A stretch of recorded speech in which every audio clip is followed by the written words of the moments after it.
প্রথম ভুল ধারণা এই জায়গাতে। শবে বরাতের এই ফজিলত মর্মে যে আল্লাহ সুবহানাহু ওয়া তাআলা নিচের আসমানে নেমে আসেন এবং মানুষকে ক্ষমা করেন, এই ফজিলত মর্মে যত হাদিস এসেছে সব হাদিস জয়ীফ। যত হাদিস এসেছে সব হাদিস জয়ীফ। স্বয়ং নাসিরউদ্দিন আলবানী সব হাদিসকে জয়ীফ বলেছেন। যারাই তাহকিক করতে আসবে তারাই জয়ীফ বলবে, একাই কোনো হাদিস সহিহ নয়। তাহলে কাহিনী কি? কাহিনী হচ্ছে আলবানী রাহিমাহুল্লাহ এইরকম 7-8টা জয়ীফ হাদিসকে এক জায়গায় করে বলছেন যে এতগুলো জয়ীফ হাদিস একত্রিত হওয়াতে হাদিসটা হাসান। ইবনে তাইমিয়া রাহিমাহুল্লাহ বলছেন এতগুলো জয়ীফ হাদিস একত্রিত হওয়াতে হাদিসটা হাসান। এটা হচ্ছে কাহিনী। কেউ যদি মনে করে যে হাদিস একাই সহিহ তাহলে ভুল করবে। আপনাকে জানতে হবে হাদিসের 4টি প্রকার আছে। এক, সহিহ লিজাতিহি, সহিহ লিগাইরিহি, হাসান লিজাতিহি, হাসান লিগাইরিহি। মনে না থাকলেও একটু বুঝার চেষ্টা করেন। হাদিস সহিহ হওয়ার জন্য 5টি শর্ত। মা রাওয়াহু তাম্মুদ দাবতি আদলুন মুত্তাসিলুস সানাদি গায়রে মুআল্লিন ওয়ালা শাদ্দিন। যে হাদিসকে ন্যায়পরায়ণ রাবী বর্ণনা করে, স্মৃতিশক্তিতে মজবুত রাবী বর্ণনা করে, ছাত্র শিক্ষক শুনেছে, প্রমাণিত যে ছাত্রর নিকট থেকে শিক্ষক শুনেছে, শিক্ষক তার শিক্ষকের নিকট থেকে শুনেছে, কোনো বিচ্ছিন্নতা নাই। 4, হাদিস শাজ নয়, তার চাইতে বেশি সহিহ হাদিসের বিরোধী নয়। 5, হাদিসের মধ্যে কোনো গোপন ত্রুটি, গোপন ইল্লাত নাই। এই 5টি শর্ত পাওয়া গেলে হাদিস সহিহ লিদাতিহি। যদি 5টি শর্তের মধ্যে শুধু স্মৃতি শক্তিতে অল্প দুর্বলতা, সামান্য দুর্বলতা যেটা কাটিয়ে ওঠা যাবে, সেই হাদিসকে বলে হাসান লিদাতিহি। এবার হাসান লিদাতিহি হাদিস যখন বিভিন্ন সানাদ থেকে আসে, যেমন শবে বরাতের হাদিসটা 7-8টা জায়গা থেকে আসার কারণে আলবানী রাহিমাহুল্লাহ বলতেছে এটা হাসান লিগাইরিহি। এরকম হাসান লিদাতিহি হাদিস যদি বিভিন্ন সানাদ থেকে আসে তাহলে ওটাকে বলে সহিহ লিগাইরিহি। আর এবার যে হাদিসের মধ্যে দুর্বলতা আছে কিন্তু হালকা দুর্বলতা, সেই হাদিস যখন বিভিন্ন সানাদ থেকে আসে সেই হাদিসকে বলে হাসান লিগাইরিহি। এটা হচ্ছে সহিহের সর্বনিম্ন স্তর।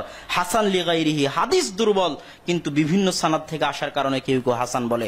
আর উসুলে হাদিসের জগতে সবচেয়ে কঠিন আলোচনা, সবচেয়ে ভয়াবহ আলোচনা, সবচেয়ে ভয়ঙ্কর আলোচনা হচ্ছে এটা। এত সহজ নয় যে আপনি 2-3টে হাদিস জয়ীফ এক জায়গায় করলেন আর বলে দিলেন যে এই হাদিসটা হচ্ছে হাসান লিগাইরিহি। এটা এত সহজ নয়।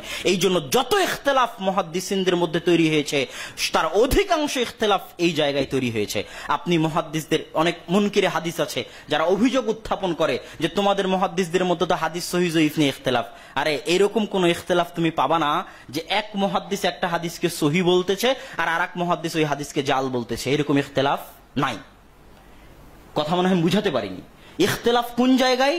এক মুহাদ্দিস একটা হাদিসকে জয়ীফ বলতেছে আর আরেক মুহাদ্দিস মানতেছে যে ওই হাদিস জয়ীফ, কিন্তু আরো 3-4 সানাদ থেকে আসার কারণে ওই মুহাদ্দিস ওই হাদিসকে হাসান বলতেছে।